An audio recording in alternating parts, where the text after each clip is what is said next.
This video is dedicated to all the people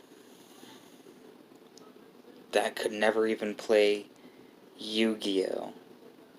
Because we all knew that kid either in junior high or high school that couldn't play Dungeons and Dragons, Yu-Gi-Oh!, Pokemon, or even watch Harry Potter. We always knew that one kid that wasn't really allowed to do any of that. So this is a dedication to them. So I just want to say, and I've been wanting to say this, but there is a lot of prejudice in this country. A lot of people go through this when people start waking up from a whole bunch of bullshit, a whole bunch of shit that a lot of people do not need. A lot of people just don't need this kind of violence, especially when they go for something more authentic. A lot of teenagers go to emo shops, either go have a life or death situation, and they start awakening and they don't want to be what their parents want them, a religion their parents don't want.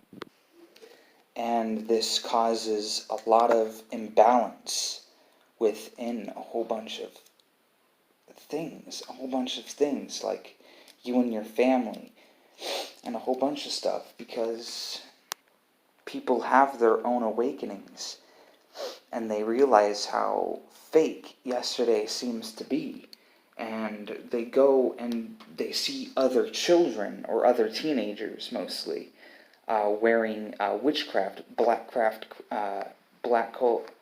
clothing line, and they see people going in and out of Halloween stores, goth stores, and getting into the witchy stuff, and people reading the Satanic Bible or a Wiccan book, and they're open-minded, or they like indigenous Native American culture, or they also, along with that, tend to follow the more LGBTQ community, mostly the whole freedoms of rights things, and they go back home to a Christian family that want you to pray before you eat.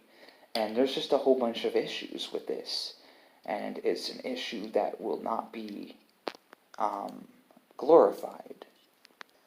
But again, either they see the other children that were raised non-religiously, that have an open mind, and they got into that culture, and they start studying for themselves the free will of mankind, or they go through a life or death experience. They wake up in the hospital after an attempted suicide and realize that the God that they were raised with might not even be the answer. And they slowly start waking up, and they start realizing that even though your prayers might seem like they're answered to you, there are starving children and dying children in Africa.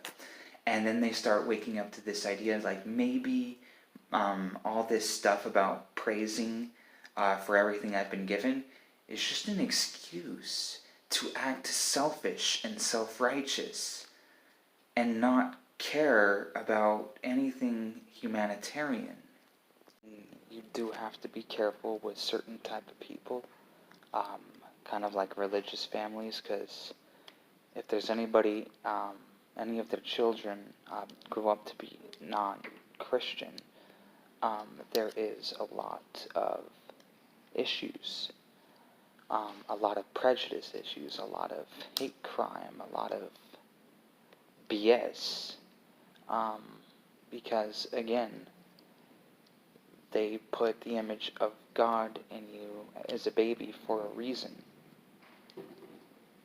And because they want their happy world, they want a happy world that involves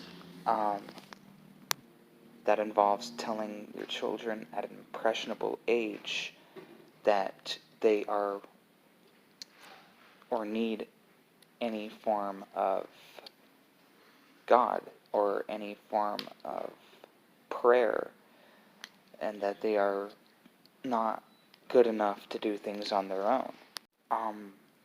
But there is a lot of child abuse even in the Bible. In Leviticus 10:3, it says it's okay to burn children alive.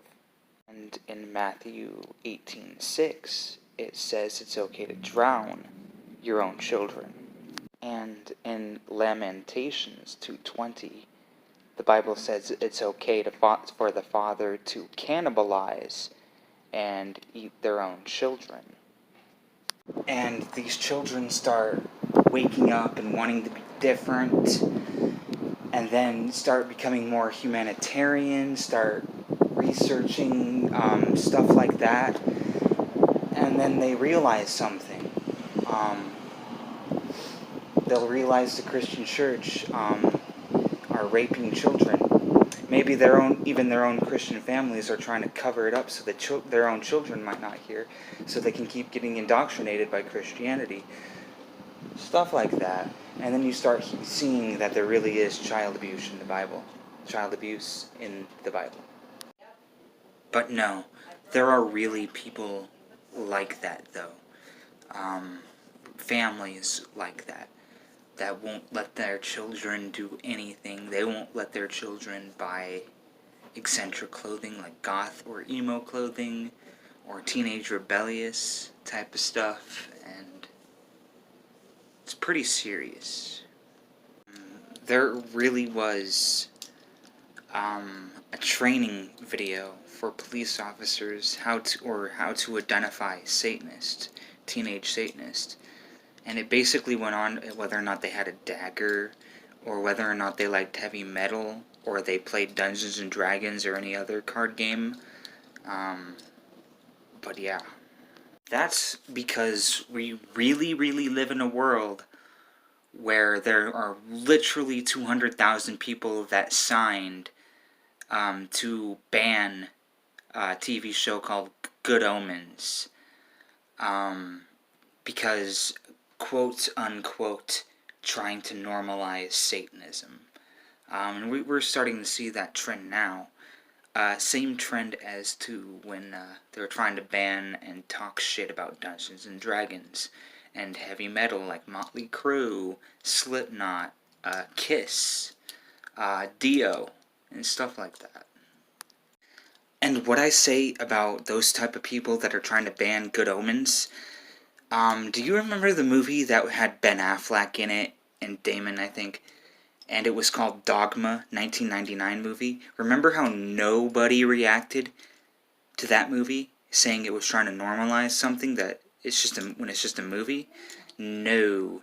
These type of people are becoming more active again. And we're having the same people react whenever, there's a Halloween-themed TV show like Chilling Adventures of Sabrina. People think it's a legitimate attempt to normalize Satan.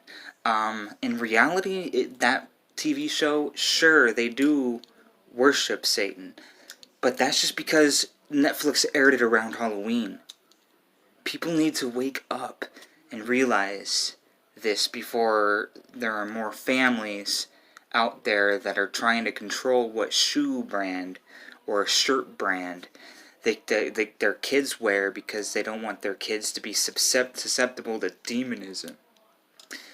We need to wake up, because people really do this. 20,000 people signed to ban Good Omens, even though the Good Omens is basically the same plot as 1999 Dogma. These are the same type of people that don't allow their children to get medicine, or even natural medicine, or anything like that. And there was really this kid named Neil Bigley who died at 16 years old because they didn't get their medications and they died of something. So, yeah. No, but Neil Bigley, he died from a urinary tract infection, and it got so bad, even though the urinary tract infection, that type of stuff seems normal, but not to pray away type people. Pray away illness, not to those type of people that want to pray away their illness and hope to God and all that, because even simple urinary infections tend to kill you if untreated. And, I don't get these people overreacting about a TV show.